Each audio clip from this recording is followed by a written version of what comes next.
Bismillahirrahmanirrahim. Assalamualaikum warahmatullahi wabarakatuh. Perkenalkan, nama saya Fitri Nuraini dari Fakultas Tarbiyah Prodi Bahasa Arab kelas C, Institut Agama Islam Cipasung. Saya di sini akan memaparkan mengenai eksistensi pendidikan Islam di Indonesia.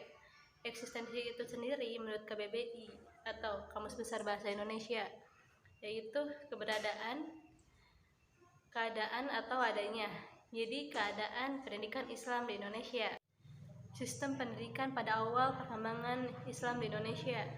Pendidikan Islam dilaksanakan secara informal dan berkembang menjadi secara pendidikan formal melalui institusi pondok pesantren dan madrasah atau sekolah yang berdasarkan keagamaan seperti SD, jadi MI, Madrasah Ibtidaiyah, SMP menjadi MTS, Madrasah Tsanawiyah, dan SMA menjadi MA atau MAN, Madrasah Aliyah. Selanjutnya isi pendidikan. Isi pendidikan itu mencakup dua aspek.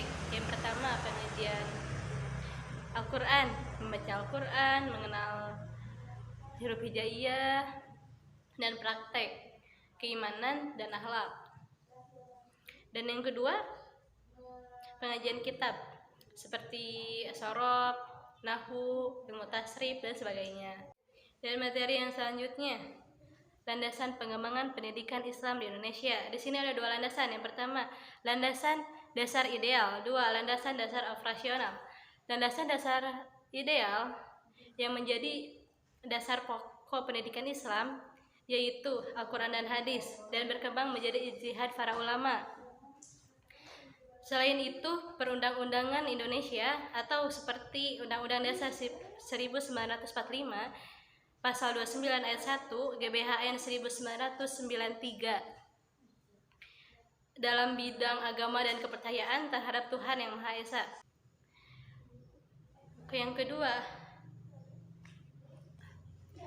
Yang kedua, landasan dasar operasional.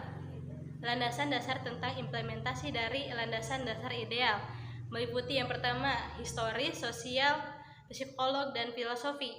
Historis adalah kondisi pendidikan yang terjadi saat ini tidak terlepas dari pengalaman masa lalu dalam bidang pendidikan, kondisi sosial, budaya, keyakinan yang ada pada masa penuh dengan muatan nilai-nilai positif yang baik dan relevan maupun tidak. Sosial adalah sebagai ruang interaksi manusia yang hanya bisa jalan melalui jaringan kemanusiaan.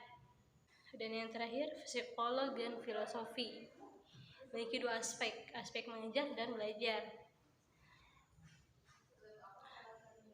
Psikolog dan filosofi pengetahuan dan penyelidikan dengan akal yang mengenai hakikat segalanya. Seperti filosofi itu sendiri, ilmu yang mempertanyakan sebuah jawaban, dan psikologi sendiri ilmu yang menjawab pertanyaan atau masalah. Atau psikologi itu bagikan pikiran, dan filosofi studi yang sistematis. Tujuan dari eksistensi pendidikan Islam di Indonesia menanamkan dan mengembangkan nilai-nilai agama dan nilai-nilai pengetahuan secara mendalam dan meluas ke pribadi peserta didik, sehingga membentuk pribadi yang beriman dan bertakwa. Kesimpulannya, sejarah masuknya Islam ke Indonesia menunjukkan keterkaitan fungsional antara dakwah dan pendidikan. Sekian dari pemaparan materi saya. Mohon maaf jika banyak kekurangan.